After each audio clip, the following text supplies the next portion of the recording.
औरंगाबाद के पूर्व सांसद जनाब इम्तियाज जलील साहब तशरीफ ला चुके हैं और हैदराबाद के हमारे एमएलए जाफर हुसैन मेराज साहब और गुजरात के सदर साबिर काबलीवाला साहब भी तशरीफ ला चुके हैं। एक बार जोरदार तालियों से उनका स्वागत किया जाए। भाई जहाँ खड़े स्टेज के बाद आप लोग अपने कुर्सियों पर चले जाए। भाई ये दाएं तरफ जो खड़े हैं जाइए भैया। भाई और ब्लैक टी शर्ट भाई साहब आप चले जाइए आगे, उस तरफ हो जाइए। चलिए भाई कुर्सियों पर बैठिए आप लोग। स्टेज के दाएं तरफ जो खड़े हैं मेरे नौजवान साथी आप लोग कुर्सियों में बैठ जाए। जाइए पीछे की तरफ कुर्सियों पर बैठिए। भैया देखिए सियासत के अंदर मैं एक सवाल इमरान भाई से पूछना चाहता हूँ कि आधे से ज्यादा कांग्रेस जो है पूरे हिंदुस्तान की वो बीजेपी की गोद में जाकर बैठ गई है। आप काउंसिलर्स की बात कर रहे हैं, मैं कितने सारे मुख्यमंत्री, उप मुख्यमंत्री, मंत्री, आमदार, खासदार ये भाजपा के गोद में जाकर बैठे हैं। अगर उसका हिसाब दे दें, आप तो मुझे ये कह रहे हैं कि साहब ये महल्ले का एक कॉर्पोरेटर था, उनने है तो जाके है तो चले गया है करके कांग्रेस के साथ। आपके कितने लोग भाजपा के पास गए हैं करके इसका हिसाब अगर आप दे दें, हाँ, तो मैं आपको बताता हूँ कि हमारे लोग कांग्रेस के अंदर गए हैं। आप बात कर रहे हैं ना, हमारी लड़ाई जो है वो भारतीय जनता पार्टी इस मुल्क के लिए जो सबसे बड़ी नुकसानदेह साबित हुई है। अपनी कुर्सी तो मजबूत कर ली लेकिन मुल्क को कैसे कमजोर करी है ये आप अच्छी तरह से जानते हैं। और उन्हें मजबूत करने में सबसे बड़ा हाथ अगर किसी का है तो वो कांग्रेस पार्टी का है। गुजरात की अगर मैं पुरानी बातें अगर निकालूं तो शायद इमरान भाई के पास जवाब देने के लिए नहीं रहेगा।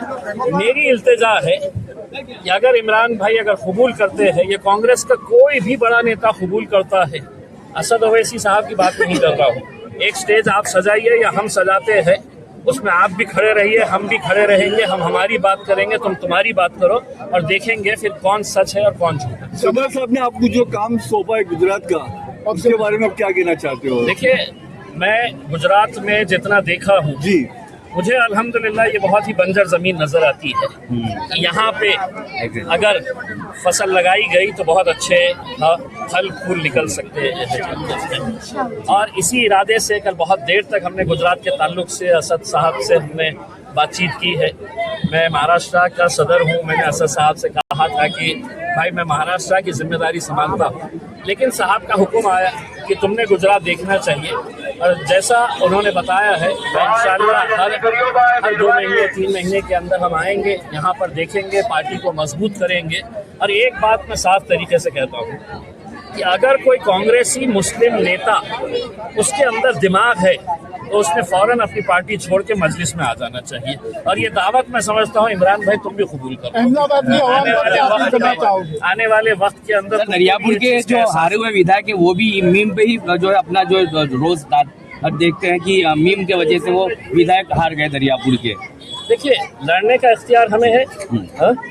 हमने पूरे बिहार के अंदर कितने सीटें लड़े, हमने कांग्रेस से कहा था कि हमको है तो 6 सीटें दे दो, 6। हमने उनको गिड़गिड़ाए कि देखिए हमको भारतीय जनता पार्टी नहीं चाहिए, हमको 6 सीटें दे दो करके। उन्होंने कहा नहीं बिहार के अंदर एमआईएम का क्या है करके, क्यों दे हम 6 सीट, 1 सीट भी नहीं देंगे। जब नतीजे आए तो मजलिस में कितने जीती, 5। और कांग्रेस जो इतनी अकड़ में थी, इतना अहंकार था उनको कि हम हुकूमत बनाने वाले हैं, वो कितने जीते हैं, 6। हमसे 1 सीट जीते हैं। इंशाअल्लाह अल्लाह ने चाहा तो आने वाले 5 साल के बाद वो हमसे पीछे रहेंगे।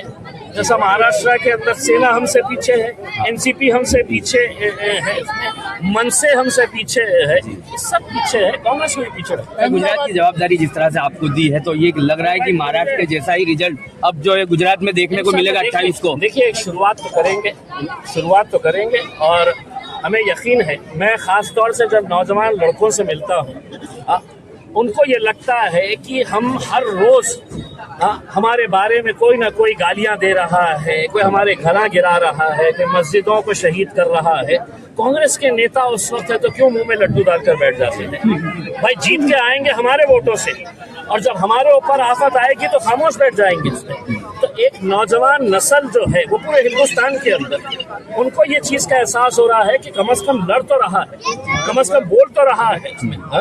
आप क्यों नहीं है? तो ये इसकी बात राहुल गांधी उठाते हैं कि वो बच्ची जिसका निकाब खींचा गया था वो मेरी बेटी भी हो सकती है, आपकी बहन भी हो सकती है करके हमने उसको जिस लहजे के अंदर जवाब देना है दिए हमने। योगी है तो आपको कट मुल्ले कहता है, उसको इख्तियार है ये बोलने का कि इतनी बड़ी कौम, मुसलमानों की इतनी बड़ी तादाद में रहने वाले देशवासी उनको कट मुल्ले कह के पुकारेगा और हम खामोश रहेंगे। और कांग्रेस वाले हैं तो उसको बड़े अच्छे तरीके से सुनेंगे। हम में और उनमें यही फर्क है। जब वक्त आता है तो वो घरों में बैठ जाते हैं, बिल में छुप जाते हैं, हम सड़क के ऊपर आकर लड़ते हैं। अहमदाबाद की आवाम को क्या मैसेज? बस यही है, इल्तिजा करने के लिए आए हैं हम कि मजलिस इत्तेहादुल मुस्लिमीन का साथ दीजिएगा। बैरिस्टर असदुद्दीन अवैसी साहब की जो मेहनतें है, जो कोशिश है, हम चाहते हैं कि हिंदुस्तान भर में अपनी अपनी क़यादत हम खड़े कर सके और मजलिस को मजबूत करें। बस यही उम्मीद है और इंशाअल्लाह उम्मीद करते हैं कि इस बार लोग साथ देंगे। सर एक आखिरी सवाल, बकरी ईद पर जब ये लोग जो है गाय के नाम पर जो है पाड़े लेकर जाते हैं, उनको पकड़कर मुसलमानों को मारते पीटते हैं, जीव दया के नाम पे गाड़ियां पकड़ते हैं, आप ही के खादी में मजलिस जब सड़कों पे आते हैं और उसके लिए प्रोटेस्ट करते हैं, लड़ते हैं, सर कैसे देखते हैं? अब्दुल हद ने ऐसी कई लड़ाइयाँ लड़ी है, आने वाले दिनों में बहुत सारे ऐसे नौजवान हैं जो आज सड़कों के ऊपर आकर इस बात का विरोध कर रहे हैं।